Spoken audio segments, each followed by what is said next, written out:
Go Yeah, ahead. his son Hunter is tagging along on that trip just after Fox News reveals his business associates visited the White House, Hunter's business guys and women, over 80 times while Joe Biden was our vice president.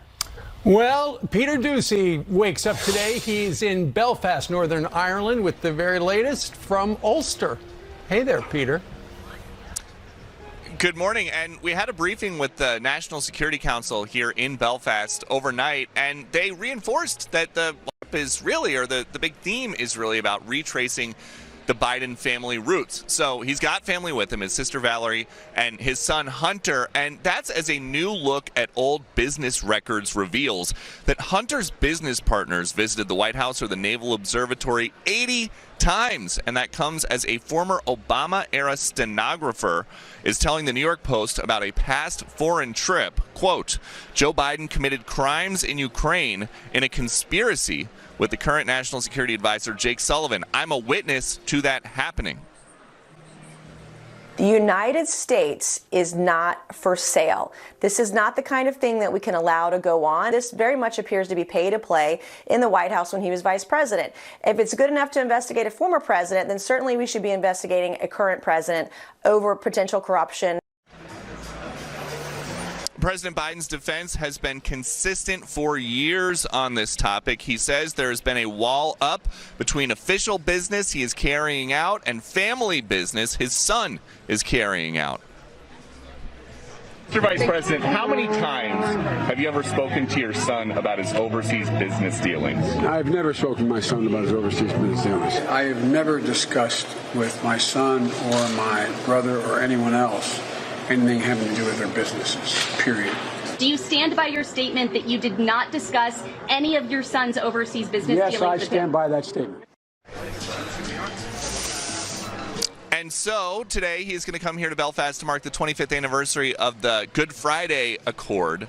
But beyond that, the business of the administration in terms of dealing with China, the war in Ukraine, inflation, we don't expect to hear very much at all about that while we are abroad. Back to you. Peter, what about the Pentagon leak? I mean, that's a fluid situation that demands attention. Will he address that? We do not expect anything public, but it's going to be really interesting to find out if that comes up with the UK Prime Minister, particularly the part about the U.S. spying or surveilling allies. And we know that just a few minutes ago, when the small group of press that was there at the hotel where Biden and Sunak are meeting, there were shouted questions about the document leaks, but no answers. So if it comes up, it doesn't seem like it's going to be something in the next couple days on camera. So the president is going to give a speech an hour from now, around 8 o'clock Eastern time here. And then he's going to leave where you guys are in Belfast, and he's going to go to Ireland, the Republic down south, to visit with his kinfolk, the Finnegans. I know that the Bidens spent the Easter weekend up at Camp David as a family, and it's just so weird for Joe and Hunter to be in Ireland. Where's Dr. Jill Biden? Why didn't she make the trip? We were told that there's a conflict with her teaching schedule back in Virginia. They couldn't get a substitute? I don't know how it works when the First Lady is your teacher, actually. Yeah, good point. All right, thank you so much, Peter. People are criticizing him for being there, for going to find out about his lineage. Couldn't he have done this after he was after he finishes his presidency, when you've got China at the heels of Taiwan, and China criticizing us, and the French president saying they're not going to get involved in this, and then you've got what's happening in Ukraine and in Russia, and all of the many problems going on in our own country, and he's there visiting castles and going to research. Yeah, evidently his great-grandfather might have made the bricks. So we got to get to the bottom of that. And the fact that he says he's never talked about, that's like saying you and Peter never talk about anything in the news. I mean, he and his son had 80 of his business associates at the White House when he was vice president. What were they talking about?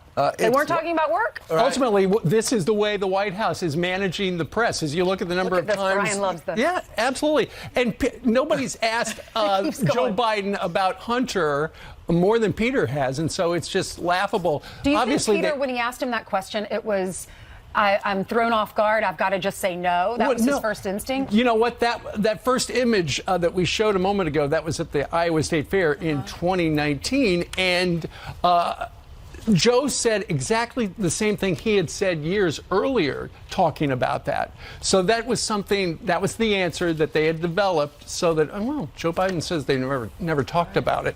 But nonetheless, this is how they're managing the press right now. He was unavailable on Thursday when they had the Afghanistan briefing at the White House. Kirby, he had to do all the talk and took all the shots.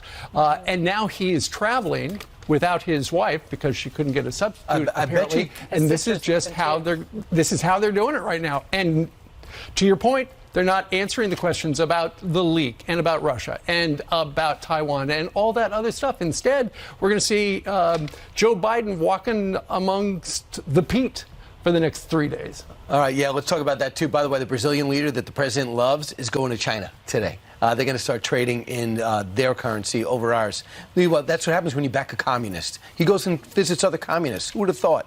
Meanwhile, let's talk about this. DA Alvin Bragg made the news because he decided to indict the former president of the United States. Jim Jordan says, hey, I'd love for you to come to Congress and explain yourself because, after all, this has become a federal issue.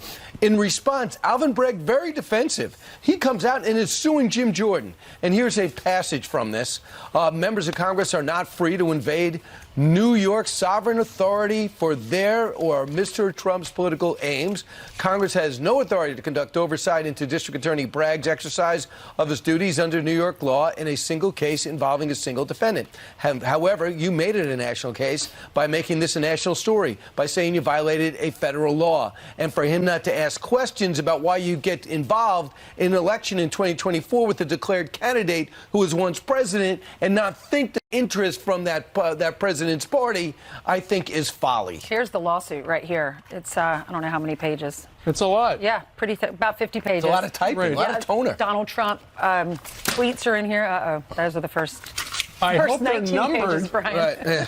So one of the reasons Jim Jordan said when he said we got to call Alvin Bragg in, he said we, as the legislative branch, have oversight over how federal money is spent. How did Alvin Bragg spend federal money investigating Donald Trump? And the DA's office put out a statement yesterday. They said they have spent $5,000 worth of federal money investigating Donald Trump between 2019 and 2021. This is what they said. What about how much they spent? How many? 200 million, you said, for security? Well, regarding federal money. They have oversight over the federal money. Between 2019 and 2021, it was mostly related to the battle over the tax returns. Ultimately, what Bragg wants is he does not want a guy who was a prosecutor in his office by the name of Mark Pomerantz to testify. He's been subpoenaed already, and he has apparently, he is not voluntarily going to go, but if he's subpoenaed, he'll go. And that's why the judge is having a hearing that day to figure out whether or not, Mr. Jordan is going to be able to compel Mr. Pomerantz to testify. Mr. Pomerantz is going to say, when I was in the DA's office, I uncovered a lot of actual criminal crimes committed by Donald Trump and the Trump organization. So if he gets on the stand and starts saying that, it's going to be like, why did we call this guy in again? Oh, I remember. It was to say Alvin Bragg dropped the case. That's all. Double-edged sword. Francie Hake said a moment ago, double-edged sword for the Republicans. Yeah, Pomerantz is not a friend of Donald Trump's. He used to work for the DA, Alvin Bragg's office. He left to go write that book about why Trump should be indicted. And Jim Jordan was on last night, and he was responding to Alvin Bragg's allegations that he's obstructing the Trump probe.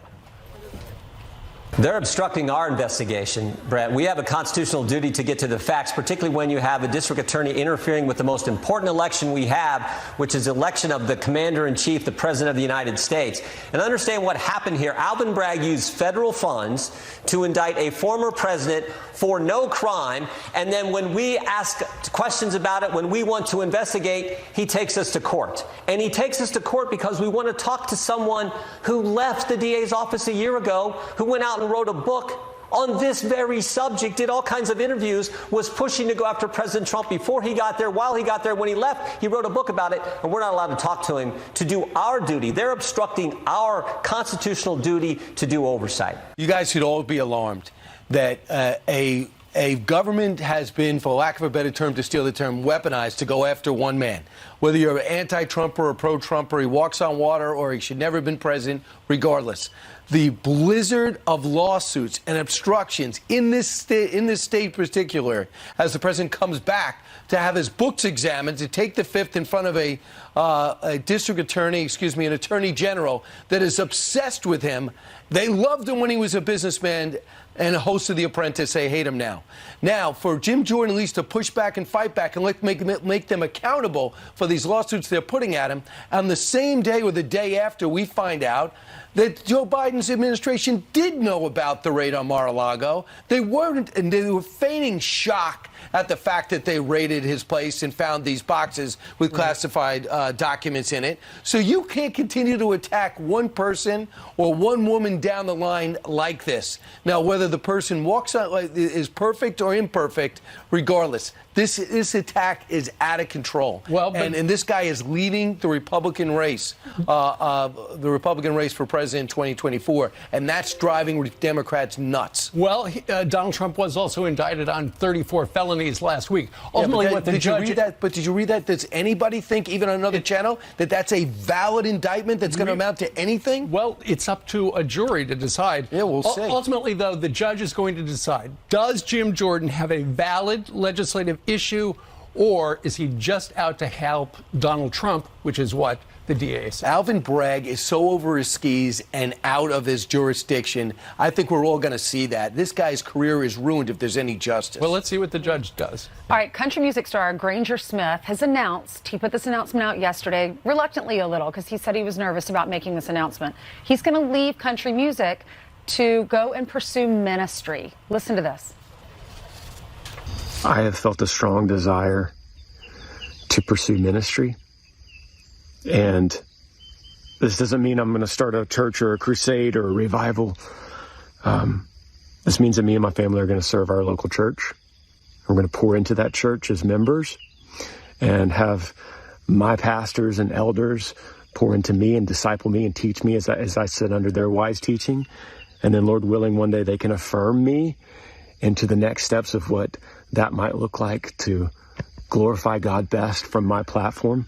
I have a book coming out August the 1st. It's called Like a River, and it shouldn't surprise you what that, but it's about from when I lost my son Riv to when we had Mav and everything in between that the Lord did in a radical way of opening my eyes. In country music, when I get up on a stage and just need glorification and need praise, and if I don't get it, then that means my career is not doing well, and so I'd work harder for that. I can't reconcile those two things, y'all. I can't go to seminary and pursue ministry and be poured in by my pastors and elders and then go out on the weekends and try to be exalting myself. I think that's a contradiction. What a man, saying that he is stepping away from music industry at the end of his tour. His Like a River tour kicks off tomorrow, ends August 26th, and then he's just going to pour himself into his local church. He's not going to become a pastor. He's just going to have... George Foreman left the fight career at a time in which he was set to fight for the title and for 10 years became a minister, but then he went back. And became heavyweight champion. Granger was on this show a couple of years ago. Very nice young man. And now, if he's watching, good luck to you. Yeah. And good luck with the tour. It starts tomorrow, kicks off tomorrow. It's called Like a River Tour and ends in August. And he and his wife will reside right outside of Austin. We wish you all the best. All right, let's hand it over to Ashley. She has some headlines for us. Hey, Hey, guys. Good morning. We're going to start with this. A motion for a new trial filed on the behalf of the Army sergeant convicted for the murder of a Black Lives Matter protester in Governor Greg Abbott is calling on a Texas board to recommend a pardon. Now, DA Jose Garza, a Democrat, is asking for a meeting with those officials to present evidence from Perry's trial. In New Jersey, striking union workers at Rutgers University walking the picket for the second day in a row. The faculty and staff members rallying after nearly a year of bargaining for a fair contract. Rutgers residents say while he respects the protesters' rights, there's no excuse for them to be entering classrooms while exams are being taken. The faculty strike is the first ever in the public schools' history. And it is National Grilled Cheese Day, and in celebration of the classic comfort food, Serendipity 3 is bringing back the quintessential grilled cheese sandwich. Okay, it is $214. It holds the record for the most expensive sandwich in the world. It's made with champagne, 23-karat edible gold flakes, and white truffle butter. Now, I can get down with that. We're also celebrating on set, but these sandwiches are not made with gold or white truffle butter. But they are good. Nice and crispy. Are they? Grilled to a golden deliciousness. I see Brian is forfeiting his. I'm used to the open face grilled cheese. Yeah, just rather take than the top off. Brian just made a revelation. Come Said, on. I don't eat on camera. Oh, no kidding. That's a shocker. Yeah, right? I'm shocked. That's the first time we've Ashley, heard would you that. like one? We have American cheese and we have mozzarella cheese. I think I'm going to be forced to. Thank you. Just American. It's delicious. Oh. Really good. Takes you back. You don't want any? No, I brought my lunch. Oh, it's super butter. Is it It is butter? so buttery. Look at your fingers are going to have butter all over them. You know what we need? Okay. We need a bowl of tomato it's good. soup. Mm-hmm. That's the way my Tomato mom used to basil, do yes. it. The Carol Burnett Absolutely. show. And when we didn't have a tomato soup, we would actually use ketchup. Just saying. They're great in a panini because then the cheese just drips out.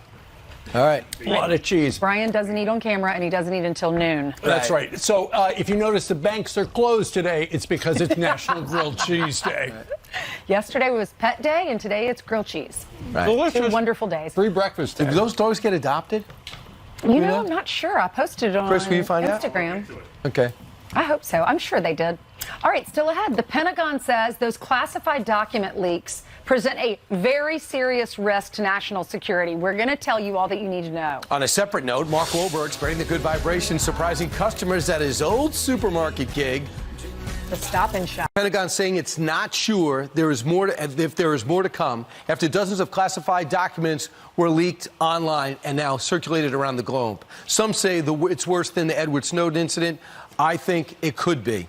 Let's see what we know so far. First off, how we found out about it. In January, it turns out some top secret information was on this fringe site called Discord. Now, Discord put it out. They were picked up by Minecraft. Then it was put out on Telegram. Now, Telegram is also often used by the Russians. Now, it's thought that at that time, the Russians started manipulating some of the data because it talked about some of the war casualties that are horrendous, 200,000 for the Russians. Somehow, mysteriously, it's listed at 16,000. The Pentagon announced last week, hey, you know what? We have to investigate it. Now, why was the Pentagon announcing it last week? They only found out about it last week. Think about this for a second as we switch screens. They found out about it last week. It's been out since January. Weren't you under the impression, like me, that we'd have some eyes and ears everywhere on various sites and social media around the globe? I was. On Monday, we thought we'd get revelations. Admiral Kirby, unlike his Afghanistan briefing, honest, saying, I don't know. Ukraine understands that part of the intelligence that's leaked is about their surge in the spring. The spring is now, the surge about to happen, so they quickly have to change plans. Also becomes clear that Ukraine needs some missile defense missiles to go into their missile defense systems. Senator Schumer says, hey, I got an idea. You're a Democratic administration. I'm among leadership. Can you brief us on what's happening? After all, this is a monstrous leak. And then, of course, Austin yesterday, the mantra over and over again. We take this very seriously. We're very concerned. What's also very serious is that we're not only spying on our enemies, we're spying on our allies. Now, think about this for a second. We have 53 documents we're focusing in on. Now, I don't have an answer to this, but Jennifer Griffin talking about this yesterday. They're looking at just February 23rd to March 1st. What are they looking for? They're looking for pictures. They're looking for the maps that are online. They're looking to find out why these pages were printed out and possibly are there markings from the printer in which they were printed out from.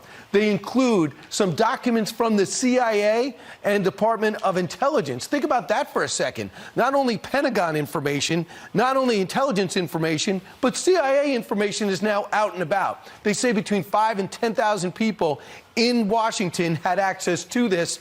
Did they leave any of it out? And, of course, documents suggesting Ukraine's air defense system is in a low supply. They also talk about they've taken a beating, but also how inept the Russians are. And finally, let's take a look at what's been revealed again. And actually, this is, I think we actually did everything. Oh, I just want to point this out, too. the Egyptians were going to sell weapons to the Russians. But the problem is, we gave them $50 billion worth of weapons over the last 10 years. You would think they'd be loyal to us, what they're doing behind the scenes. Among the people upset, South Korea, Israel, and other allies. Let's bring in John Ratcliffe, former director of national intelligence. John, is it possible to relate this leak to anything that's happened in the recent past? Well, I think the comparisons to Snowden, I think you're right, Brian. It could be worse. The Snowden event was a one-time event. It was a massive volume. It caused grave national security damage. The problem with this is that it may be continuing, and specifically, the documents that have been released already are almost all at the top secret level. And so for your viewers, when we classify information at the top secret level, it means that the unauthorized disclosure of it is likely to cause grave harm to our national security posture. And when you look at these specific documents and what's in them, now you can see why. The granularity and the specifics, even beyond, troop movements and inventories and casualty numbers, in Ukraine is one thing. But what we're looking at here is not just a regional problem or country-specific problem. It's really across the globe. As you talked about, there is specific sensitive intelligence relating to all parts of the world, all parts of our adversaries and our allies, North Korea, South Korea, Israel, Saudi Arabia, Egypt. It goes on. And so, one of the things that's most concerning about this, Brian, is you hear the term sources and methods, protecting sources and methods. This really underscores why. When our adversaries can see specific information that we have in terms of communications about a space launch in Iran or an ICBM launch in North Korea, or even the South Koreans and concern about our request to provide munitions in Ukraine, it allows all of them to look and see where we're listening or how we're getting information, people who may be sources. And so that's the harm to our national security, is that those are all jeopardized. We're trying to figure out who did this over here, but they're trying to figure out over there how we got that information, from who, or how we're listening to them. And that is a continuing, concern and really problematic, again, to our national security posture on a global basis. Trust has been breached. A sense that America is a mess gets reinforced, and they can't be trusted in what they say. How about things like this? A couple revelation. The Wagner Group is clearly spreading itself and trying to undermine us in Africa and Haiti. We now know that. They claim in some of these documents that the Mossad is fomenting some of the unrest against Benjamin Netanyahu. Think about how complicated it does, gets things domestically. And in South Korea, we're pushing them to give munitions. Politically, that is problematic for them because they have North Korea there and China over here. So that exposes a lot. Also, our pristine intelligence of what Russia is up to. You got to wonder, as they look around, who they can trust and how we know. Nothing is good about this, and the worst could be yet to come. John Ratcliffe, thanks so much. You bet. All right, straight ahead. The White House announcing a new plan to combat the worsening fentanyl crisis by targeting supply chains. Poisoning in 2015, and has made it his mission to raise awareness with a billboard campaign. He's now urging officials to classify the deadly drug as a weapon of mass destruction. Families Against Fentanyl founder Jim Raw joins us now with more. Good morning, Jim. Good morning. Good morning. Thanks for having me on. Thank you for coming on. I'm so sorry for your loss. Tell us about your son, Tom, who you lost in 2015. What happened? Tom was a wonderful guy. He contacted SUD from taking prescription pills for pain after several operations. Tom was poisoned by a dose of acetylfentanyl that was sent by the drug trafficking organization from China, the Zhang drug trafficking organization. In 2015. The indictment came in 2018. They were prosecuted, the Zhangs were prosecuted in China for his murder. They were shown to be making 16 metric tons per month of fentanyl at that time. They were indicted by our Justice Department, and the DEA went there and prosecuted them. After 3 days of trial and 15 minutes of deliberation by the judge. They were set free. They are now operating in Mexico, mass producing fentanyl, sending it over to the United States. We're trying to have fentanyl declared a weapon of mass destruction in order to shut off the supply of fentanyl coming into the United States. Mm-hmm. It's all made with a single precursor, mostly ANPP, which is derived from aniline. This is just an enormous amount of material that can be manufactured. There's no limit to the amount. It's flooding our country at unbelievable amounts. Seizures are indicative of stockpiling. My recent meeting with the DEA in Detroit for the Family Summit, they pointed out that they're only catching 5 to 10% of the fentanyl coming in. And that in itself is enough to kill the population several times over. Right, right. So this is very indicative of stockpiling. So, Jim, if you classify it, if the government classifies it as a weapon of mass destruction, which is, in fact, by definition, that's exactly what's happening. It's destructive and killing so many people. It's the #1 killer for Americans age 18 to 45, and that's on the billboards, your billboard campaign. You've decided to put these billboards up along freeways in California to get that message across. What happens if you do classify it as a weapon of mass destruction? You said you can shut it off. You're not allowed to shut it off from being trafficked or being brought into the United States without that classification? It certainly brings a lot more to bear. It brings in our military forces. It brings in our intelligence. It brings in the Treasury. It becomes an all of government approach to shut this off. There's a great deal that can be done to deter the manufacturing and shipment and sales of this material. We can go after their money. We can go after the raw materials. We can go after the perpetrators with an all of government effect. I'm sure that the law enforcement and the DEA would love to be able to use these types of powers. There's no telling how much fentanyl is coming into the United States. I was at the Homeland Security Committee meeting with when Rebecca Kiesling did her testimony. And during that time, it was pointed out that there is no accounting for the amount that's coming in between these ports of entry by mules, body carriers, through tunnels, by drones, et cetera. They just don't even have a clue. And with the amount that they are seizing, which is just astounding, they're saying that this is only 5 to 10% of what's coming in. The numbers aren't adding up. We're being inundated with this poison that's landing on in our country. You know, we're looking at a picture of you with your son. He was 37 years old, and this drug robbed you of future with him. So many, you're missing out, I'm sure, on so much of his life, maybe having children or getting married or whatever's up ahead. And this drug is the reason for that. So parents need to be aware. You sound very knowledgeable. Clearly, you're very involved. His website is Families Against Fentanyl. Thank you so much, Jim, for coming on and fighting for this and fighting for the children across our country. Thank you so much for having me. And behind in our data, we're only taking 2021 data at this time. We don't even have data for 2022. This needs to be treated like COVID so we can see what's happening in real time. You're right. Thank you. God bless you. Coming up, a Fox Weather wildfire alert. We have a massive blaze in New Jersey. It's spreading 2,500 acres. We are monitoring that situation. Plus, money on his mind. French President Emmanuel Macron urging Europe to reduce its dependence on the U.S. dollar. Ohio Senator J.D. Vance is here. Some friends right over here. We've got freshman senator from the great state of Ohio, J.D. Vance. J.D., good to have you. Good to be here. Let's talk a little bit about what's going on overseas. We know that the president is about to speak in Belfast. Over the last couple of days, we've heard from Emmanuel Macron, the guy who runs France, and essentially he said, yep, we need America's help with Ukraine, but when it comes to Taiwan, you guys are on your own. Now, as it turns out, he said this, Europe must resist the pressure to become America's followers. He says he suggested Europe should reduce its dependence on the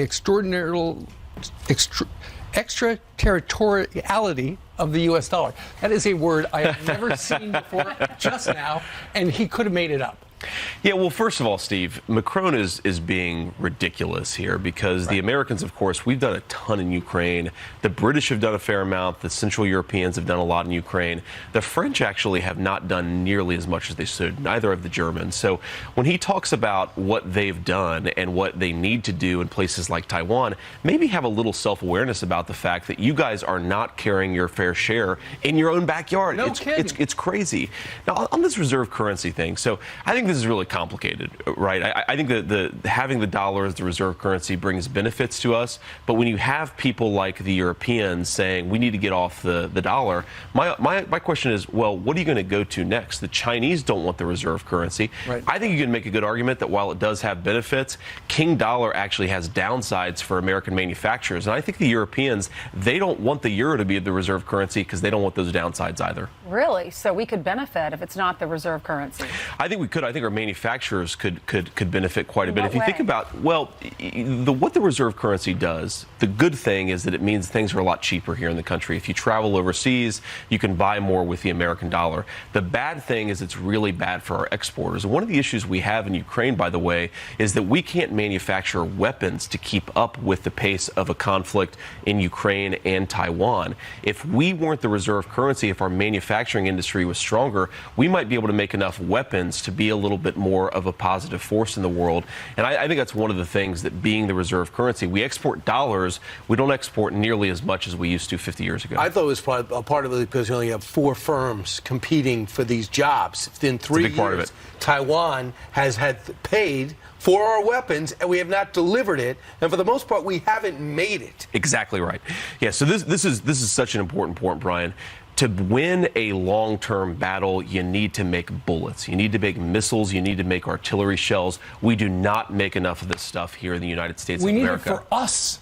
We need it for us. Cure? Is there a short-term cure? Unfortunately, there's not. The short-term cure is for Joe Biden to get serious about this and to actually make it so that if, God forbid, the Chinese invade Taiwan in 3 or 4 years, we produce enough weapons to be able to help them out. This is really important for Americans to understand. The Taiwanese control the American information technology industry because we allowed them to manufacture all of our computer chips. 90%. If the Taiwanese fall to China, it will cause a great depression in this country. We have to prevent that from happening, but to prevent it, we have to be self-sufficient and we have to make our own weapons. Right. They want to fight. Just give them the weapons that they paid for, Exactly. and now we're in a crisis. You think 3 or 4 years. It could be 3 or 4 months. I hope not, Brian, because I don't think that we're ready in 3 or 4 months. I think the unfortunate truth is that Joe Biden, and let's be honest, 30 years of American leadership have they've let us become weak on American manufacturing, and that means we don't make enough of the stuff that we need to fight the war of the future. Well, you can tell he's on spring break. He's not wearing a necktie. He's here with his family, having a good time in New York City. Thank you very much for joining us today. Good to see you guys. so Great much. to see him in person. All right, let's check in with our senior meteorologist, Janice Dean, for our Fox weather forecast. Hey, Janice. Hello, good morning. I want to talk about the wildfires that are happening right now in New Jersey. Of course, we've been covering that this morning. And unfortunately, we've got warm temperatures, breezy conditions, and the wildfire danger is going to continue today. We've got those temperatures that are going to soar across the Northeast. I guess we're not going to go to maps, so I'm going to talk to my friends real quick. Hi, come on over here. What's your name? Shauna. Hi, I'm Dan. Where are you guys from? Cape Cod, Mass. Very nice. What are you doing here? Just visiting, hanging Yeah? out for the day, going to see a Mets game. Very nice. Do you want to say hi to anybody at home? No. Me neither. We'll say hi to Ainsley, Steve, and Brian, though. Hi, guys. How are you? There's a first for everything. Being honest, That's we've great. never heard no before. We never heard of no. This I is love unbelievable. it. It's very you made refreshing. news. Fantastic. That's what I like. I want honesty out here. Right. Right? There you go. Thank you very You'll much, get it from the JD. children. I'm looking to get away. I'm looking to forget about home. I need a break. That's why I'm in New York City. All right. Parents for teaching her to say no at an early age. Absolutely. Very good. Nothing wrong with that. Ben bilgisayarda değildim, görmedim. Elektriğin oradaki otoparka falan doğru git. Yok, şu anda yapacağımız başka hiçbir şey yok yani. Bakıyorum. Olmazsa değiştir abi aracı. Yani bulamıyorsak değiştireyim. Bence Chaser değiştir. geldi. Bence biraz daha 5 dakika daha bekleyelim. Evet, değiştirdim. Chaser geldi. Değiştirdim. Tekrardan bakıyorum. Oktavaya çıkarsa ben bir tane biliyorum. Hemen gideceğim oraya. Oha, para vermiyor ki o ya. Abi olsun, maksat çalırız ya. Açılışı yapalım da. Ya bazen SSD'de değilse normal şey okuyor olabilir. Sıkıntılı okuyor olabilir. Aleykümselam herkes. Harita mı yüklemiyormuş? Hı hı. Aleykümselam SSD hepiniz al. hoş geldiniz. Aynen harita yüklemiyormuş. SSD'yi al dedim ben de işte. Benim de artistikte mesela normal bisiklet çok arabayla hızlı gidince önümü bazen bulanık yüklüyor. O bende de oluyor abi ya. Camacho Bazen buldu. yüklemiyor. Camacho hiçbir işimize yaramaz. SL 65 bulursa yanındayım. Sigortasız. Bakıyorum.